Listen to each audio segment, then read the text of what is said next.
Hey everyone, you're about to hear my story of how Jesus saved me from mental illness. And along with the video, I'm going to be starting a Facebook page called Jesus Heals Mental Illness. And on the page, I'm going to be sharing more of my story, but also bringing on others who have had very genuine encounters with Jesus Christ to save them from very real sufferings and mental illness. And so it's also going to give you an opportunity if you're suffering right now, and I know a lot of you are suffering with anxiety or depression or other things, that you can come on and ask questions and get help from people who have had genuine experiences in their faith and in their lives. So thank you so much for listening to this video, that you may know the person Jesus, because it's all about him. It's not about the people who he's saving in a sense, it's about the Savior.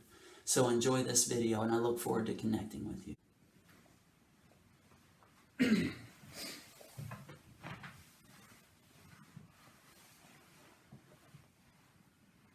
Hey guys, this is my story of how God saved me from mental illness.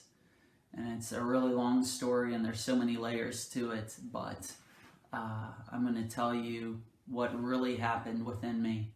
I had a very genuine, real, raw experience, and it's my hope that in sharing my story and being vulnerable with you, that in a world of mental illness where there's a lot of shame involved over the thoughts that people go through, that you will see that Jesus really does heal mental illness.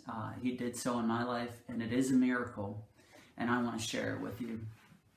About 6 years ago, I was a very normal religious person, very church-going. I was a missionary in Russia for a year. I loved to talk about God. I went to church all the time. I memorized Bible verses. I would say that when I was in college that I had a religious turning towards thinking about God. I thought at the time it was like a recommitting my life to Christ type of a thing, and I stopped drinking and partying, and I started going to Bible studies and all these things, and that's kind of what my life looked like until I was about 28 years old. And I was very involved in my church, leading worship and all these things. And I was actually engaged to be married to a girl. And we were to be married in about 6 months, and I hurt my back playing football one day. And it was a very simple injury. It wasn't anything extreme. I just kind of tweaked my back, and I was very strong and fit at the time. And so my only goal was, well, I want to get my back better before our wedding day. And that was the only goal, to look good and healthy and strong for my to-be wife and for my just everybody watching for my wedding day. Pretty simple, but unfortunately my back did not get better. And it actually got worse in some senses because of all the stress that I was worrying about it and putting on it. And so there would be days where I started rehab and it just wasn't getting better. It wasn't getting better. I was doing everything I could think of to get it better, and nothing was really working. And so the time was getting closer and closer to the wedding day. And so it's from that point, it was about 5 months till our wedding day, and still wasn't getting better, still wasn't getting better. And then for the first time in my life, I experienced what I would just call anxiety. Up until that point, if you had asked me what anxiety was, I would have said like worrying about a test or just common worry. But right around that point to where my back wasn't getting better, I developed anxiety. And the way I would describe anxiety is losing control, and it affecting you not just emotionally, but also physically and spiritually. And it began to snowball for me, and my back wasn't getting better, and I began to worry more and more about it. I remember the first night I woke up with a small panic attack, and I woke up in the middle of the night and was in a very small panic, and then I went back to sleep. I didn't even really know what it was, but I knew anxiety was starting to come into my life.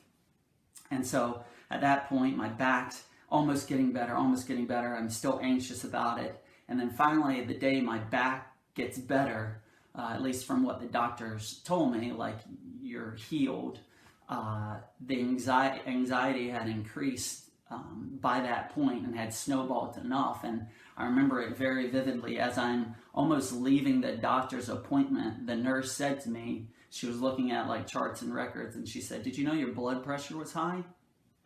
And unfortunately, because the anxiety had increased so much, it kind of just went from worrying about my back to then worrying about my blood pressure. And my family has past history with heart issues, and so because of that layer and a few other layers, I just basically started worrying about my health in another arena, my heart and my blood pressure. And so by this point, anxiety was picking up. It was kind of consuming everything that I did. I was now worried about my blood pressure, and so I started, drinking healthy things and walking and always checking my blood pressure, always checking it. But because my anxiety had affected me physically, then it started, my blood pressure remained pretty bad. And so I started to worry about these things. And it was around this point that I realized, I should stop worrying. I need to stop worrying. I need to deal with this. Like, something about God. I need to incorporate something about God into this. And so started trying to read Bible and all these things, but there was nothing I could really read that could help me stop this kind of 24/7 concern. And it was at this point that it really heightened and got really bad. And this whole time I'm kind of resisting taking psych meds, and I had this religious conviction, I don't need psych meds, I was taught that in the church I was going to, and so I was going to stick to it and fight through it. And unfortunately, it just wasn't getting any better. And so I was starting to develop pretty much a 24/7 panic at this point, because again, the wedding day was approaching, and that was the whole thing. Got to get better before the wedding day. Got to get better. And then, and then at that point, it's got to stop the anxiety before the wedding day. And so there was that pressure that was put on me, not by anybody really else. Outside looking in, I had a very normal life, and shouldn't have been worried about anything. I was going to be marrying a great girl, and what's there to worry about? Well, try and tell that to an anxious person. If you've ever experienced anxiety, telling them to stop worrying is not going to work at all. So it came to this point to where I remember I had to drive home to my parents, and I had pretty much a panic all the way from the 5-hour drive. And I finally get to my parents, and they're like, "We're taking you to the doctor, to the psych meds, to the psych doctor." And so I went in, and I remember the appointment, and the guy was like, "Will, you don't have to worry about your blood pressure. It's not even that high, and you don't have to worry about your back anymore." And there was also some other things, kind of intrusive thoughts were starting to happen. I was having irrational fears about sexual desire and stuff like that, all types of things that are shameful to even look back on, but it was starting to develop weird thoughts. But he told me, "Oh, you're fine." And there was almost like a relief went on me for the first time. But he said, "But I do want you to take this psych med." And I was encouraged to take it. And at that point, I didn't know what to do. And so I remember going home to my parents, and I was very normal and fine. And we were even all kind of joking about it at that point. But I took the psych med, and I remember I took the psych med, and I went up to try and rest because I just hadn't been resting very much in that time. And I went and closed my eyes, and for the first time I started like seeing things. When I closed my eyes, it was kind of weird that, I was reacting to this medicine I was taking.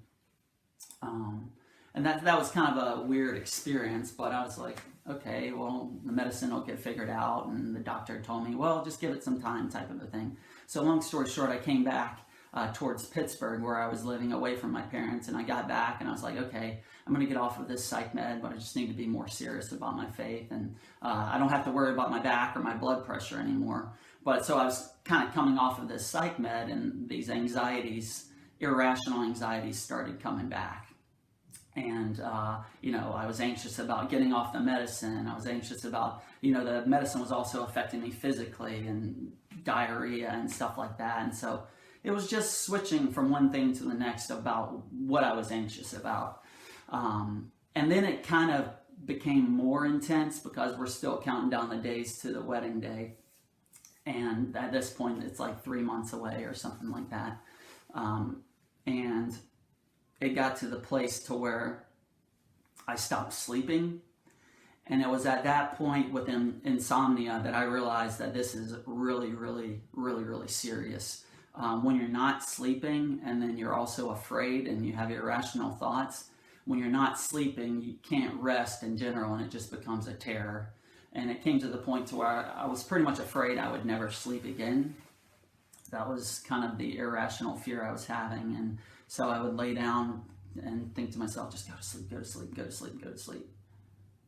I'm not going to sleep.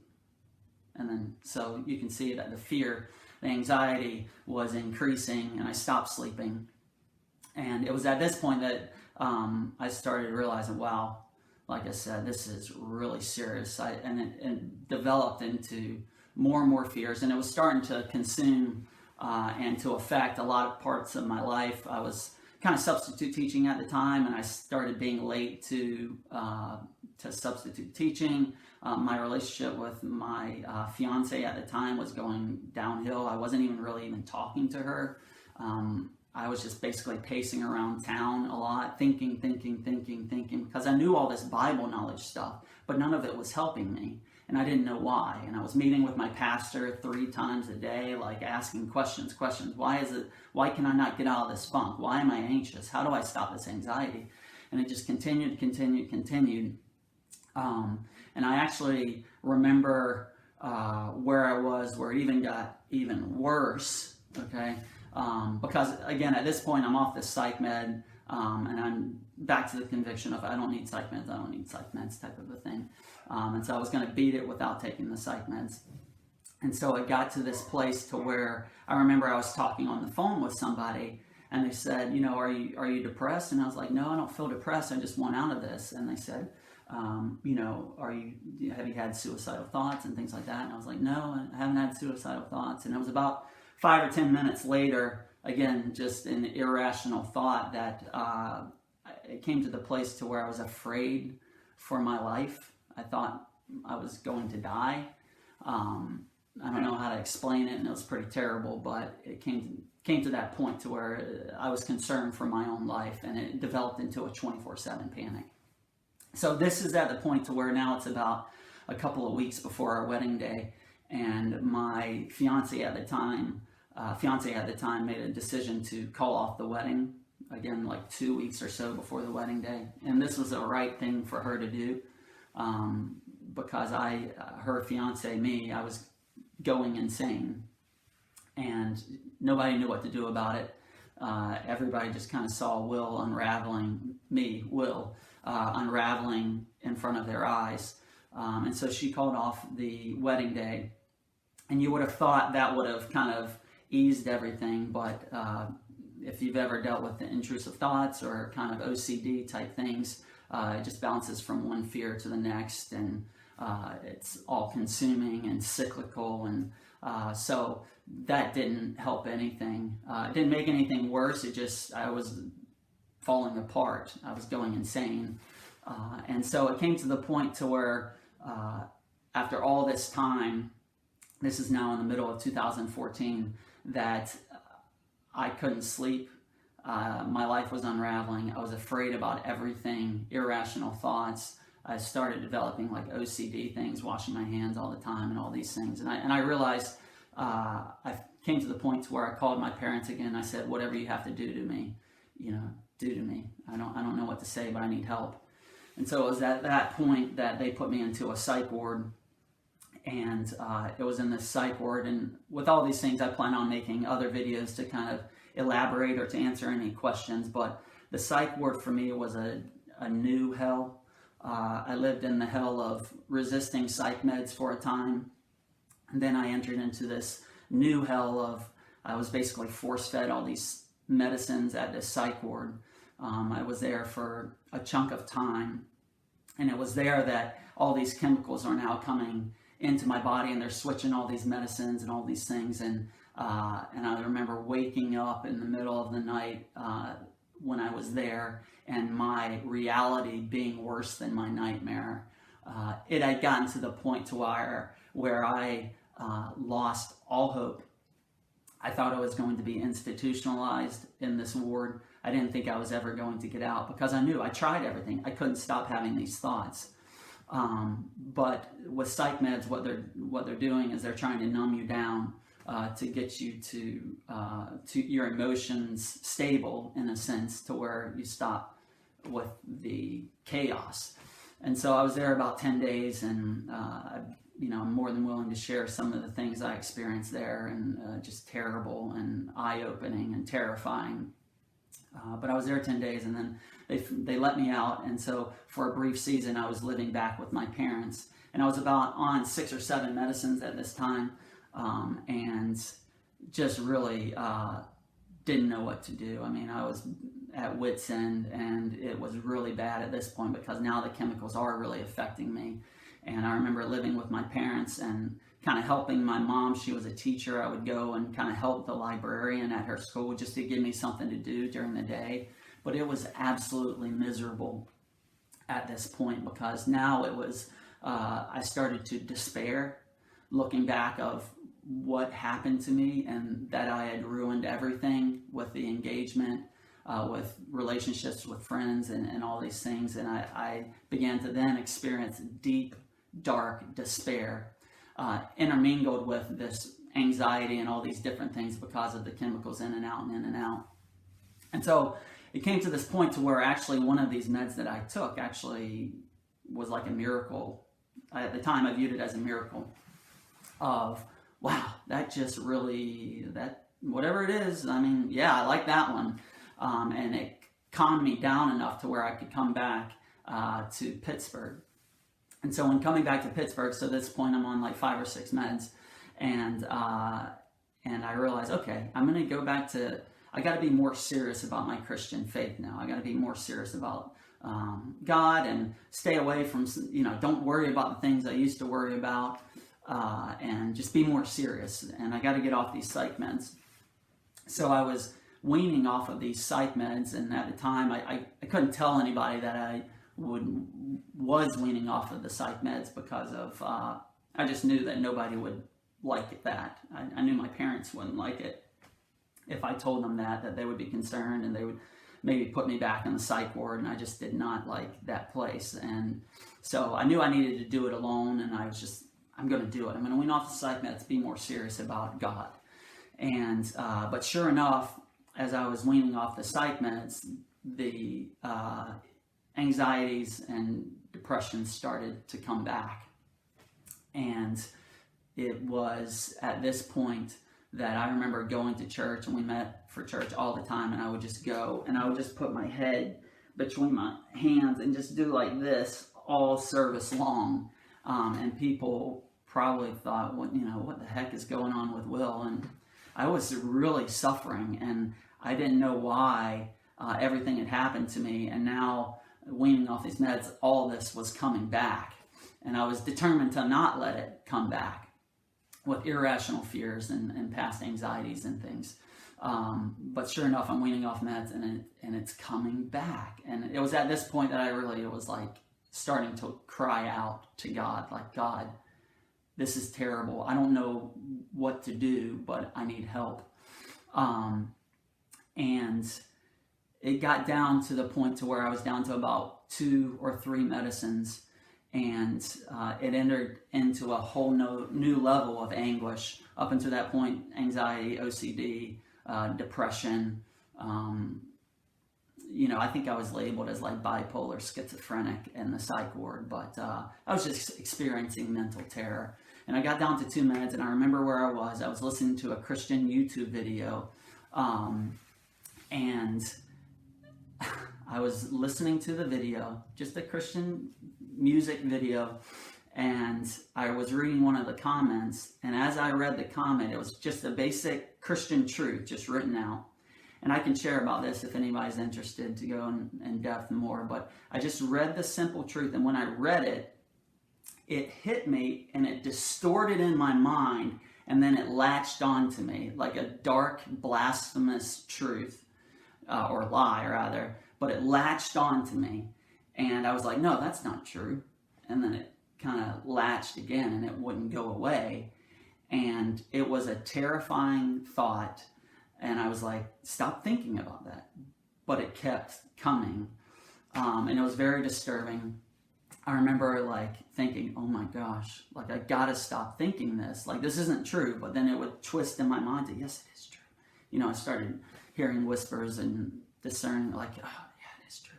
I remember taking a shower that night and like scrubbing myself down with soap all over my body and saying, at the end of the shower, I'm not going to think this ever again. I'm washing myself clean. Well, sure enough, at the end of the shower, like I still burdened and attacked by this thought.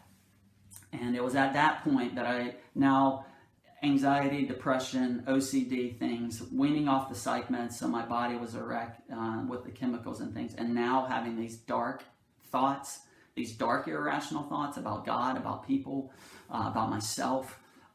It was at that point that I realized if I don't get saved here, I'm going to die.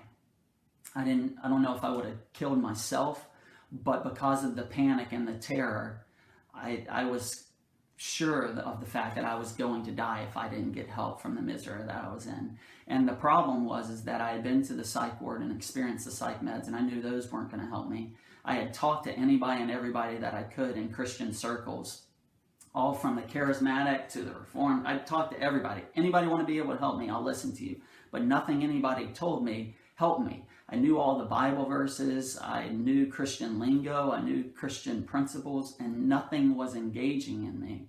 And I didn't know why not. And so with all of that having taken place, I began to, at that point, wail and cry out to God. And I remember I was in this small apartment near Pittsburgh and just wailing and wailing and wailing and clenching my teeth and getting just down and just, you know, I'm surprised like I even have teeth because I was just gritting my teeth and just wailing, crying out, God, you have to save me. God, at the top of my lungs, God, save, save, save. Because I didn't know what else to do. And so long story short, right around this time in the seeking too, as I would read different things in the Bible, I also started to question Christianity. Because in my seeking, because of the fears and the irrationalities, I would seek what the Bible had to say, but then I would try and read what the Bible would have to say, and I couldn't understand it. I would try and rationalize it and think through it, but I couldn't wrap my mind around some of the principles because of all the pressure in my mind and what I was going through. I just couldn't understand things, and I was even questioning them. And my whole experience, like I had tried everything Christianity had to offer, and it didn't help me. So, is there another religion that's right that I hadn't heard about? And so, in the midst of all the anguish and the terror, I was also doubting Christianity. And what would happen is I would be in this terror, I would seek God in the Bible, and then I would doubt, and the doubt would throw me back into the anguish, terror, seeking Bible, seeking God, doubt, and it was very cyclical. And the doubting was terrifying in its own right. So pretty much every tenet of the Christian faith I doubted. The existence of God, the existence of hell, the Trinity. Did Jesus really rise from the dead? Is Christianity the truth? The canon, you name it, and I pretty much doubted it. And not just like, I don't think that's true. Maybe I'll learn about some other. I mean, I doubted it in like weeping and terror because I needed saved from what I was going through. And so in that doubting, I was at my end. And yet I was just wailing and crying out to God. And so I remember it forever now. I would go outside and I would just kind of pace around parks in that area. And I was pacing around a park one day, and I had read in Job how it says in the Bible that God swirls the clouds. I don't know the exact passage, but it says God swirls the clouds. And so I was thinking about this, and I was outside pacing around this park, and it was a sunny day with clouds, and I was just walking, pacing, mental terror, darkness, but thinking about God, darkness, terror. And basically what happened is that, all I can explain it is that my eyes were open to creation itself. I remember looking at the rocks and the clouds, and for the first time I was like, oh my gosh, God swirled those clouds. That cloud was swirled by God, and it engaged in my heart for a moment. And it was about 30 seconds of this like, oh my gosh, this is created. And like a euphoric joy came upon me that lasted for about 30 seconds. And then I was immediately thrown back into the darkness and thinking, getting out of these anxieties, getting out of these terrors, all these things, thinking. But I had that experience, and at the time, I didn't even know what happened. But I knew it was something very genuine that happened. A few days later, I'm wailing. I had a sheet over my head in my bed, listening to Christian music, wailing. And all I can say is, again, my eyes were open this time to the incarnation of Jesus, that God came to this earth. God, the Son of God, Jesus, walked on this earth.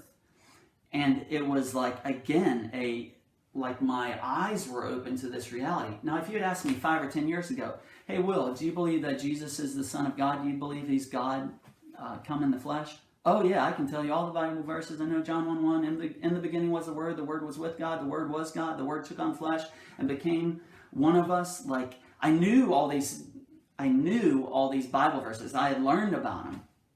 But it was in those moments that my eyes were open to God. Jesus walked on this earth. Had this euphoric 30 seconds and then thrown immediately back into the darkness, because at this point I'm still weaning off of all these psych meds. And I had just convinced myself in my mind, I need to get off the psych meds. I want this to be raw and real. And I just knew that Jesus said things that, like, he who believes in me, out of his heart will flow living streams of water. He said things like this, and I'm like, I want that. And I saw the psych ward in the meds, and that world is terrifying to me. I just want what Jesus is talking about here. And so I decided I just got to wean off the psych meds. So I'm weaning off of all these meds, and it's just putting chaos on my body. But I was having these revelations, what I call them, or illuminations, where these realities were engaging in my heart. A few days later, I remember where I was at. I'm by my couch, again, wailing in a panic attack and misery. And I remember thinking about the miracles that Jesus did, like turning water into wine. And all I can say is it engaged in me that the same Jesus who did those miracles is alive right now. And I was like, whew, oh my gosh, he's alive. And I remember going from like anxiety and panic to like weeping in joy, because he's alive right now. And I just started having these kind of experiences where the realities of the Christian faith were engaging in my heart. And then I was thrown immediately back into panic and darkness. And in the midst of this time, just to kind of catch it full circle, I know this is getting long, but just so you can hear the full thing. And but right around this point, I posted on Facebook about suffering and God. And again, I was doubting a lot. Doubts were lingering all over the place about questions. But I posted on Facebook about suffering and God, and there was a girl who liked two posts right in a row, and her name was Joelle Wallowek. And I was like, Joelle Wallowek, okay, I'm gonna message her. And so I ended up messaging her, and we connected immediately. And I expressed to her, like, I'm miserable, I'm going through all these things. But for whatever reason, we really connected about God and just our lives. And we began to develop a relationship when we started dating. And for me, I could not believe it, because this beautiful girl was interested in me. A recent person who was in the psych ward was still like really, really suffering and struggling. Why would she be interested in me? And then I started to realize that this girl's name is Joelle, or Yah-El, which means the Lord is God. So in all this doubting, is Christianity true? Is God true? Is the Christian God, the God of the Bible, the real the real God. And then I meet a girl whose name means the Lord is God.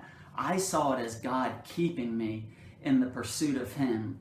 That just as a way, a simple, a wonderful girl whose name means the Lord is the Lord of the Bible is God.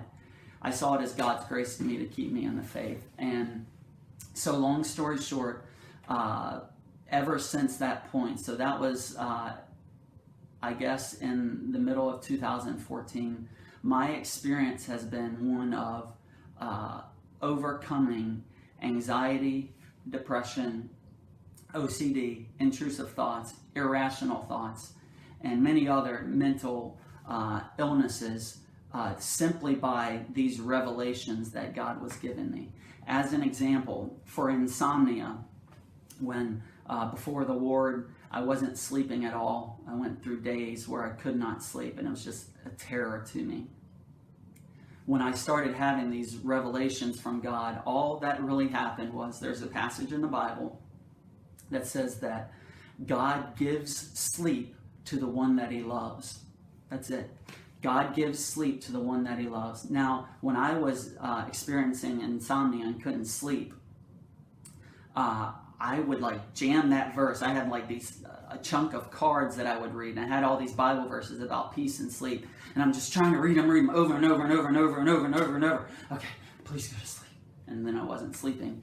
But when I realized that God can speak and open my eyes to things, and when He spoke to me, He opened my eyes to the reality of God gives sleep to the one that He loves. When that engaged in my heart, I've slept like a baby ever since 6 years, and I sleep. You can ask my wife.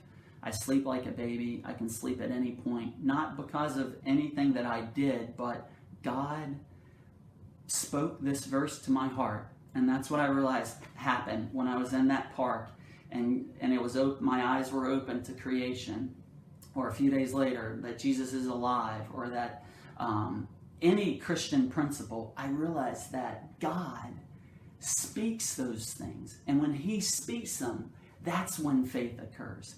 Not learning about God like you learn about math and history that I did for 28 years, but when He speaks that to your heart, that's when His kingdom is being placed within you, and that's when you have faith, when you receive what God speaks to you.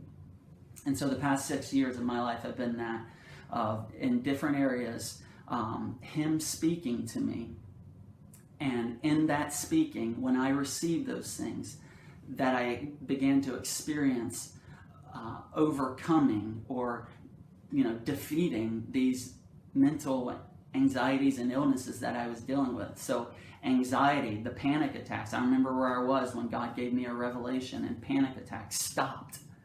I remember where I was, where despair was gone, when I realized that all things work together for good. When God spoke to me, all things work together for good to those who love God, who are called according to His purposes. So there's a major difference between just learning about God and like you learn about math, like school, and having an encounter with God and Him speaking those things to you. So that's my story. There are so many more layers. I would love to talk and to answer any questions, or if you're suffering, I'd love to share my story more with you. As far as where I am today, I would say I still deal with very small, different intrusive thoughts is what I call them. And the ones that used to kind of paralyze me for days, hours and days, they would just grab a hold of me and I couldn't get them out. Now I still hear those things, but I know that God speaks as well. That just as I might get a thought that either is of me or is of a demonic spirit, God also speaks. And so I've learned not to listen to my voice or others' voices, but rather to seek the voice of God. And when God speaks, He brings light into the situation. So there's much to say. I could share stories on end, but that's my story of how God really saved me, and how I overcame mental illness, and how Jesus healed me. of mental illness. And it was very real, and it was very raw. It wasn't fake at all. And so, to be clear, and then I haven't taken psych meds for 6 years since I started having those revelations, is when all of that ended. And I have so many thoughts on all these things, and I know the issues, and I wrestled with them, and I know the terrors that people who are suffering go through. And I just want to share my story to be available, and to let you know that there is a healing available that is so raw and so real, because I dealt with it. I knew what it felt like to be panicked 24/7, despair beyond belief, suicidal thoughts, OCD, intrusive thoughts, irrational thoughts. I experienced pretty much the whole gambit of mental illness. And in my experiences and encounters with Jesus, the person, the living being Jesus, I was healed.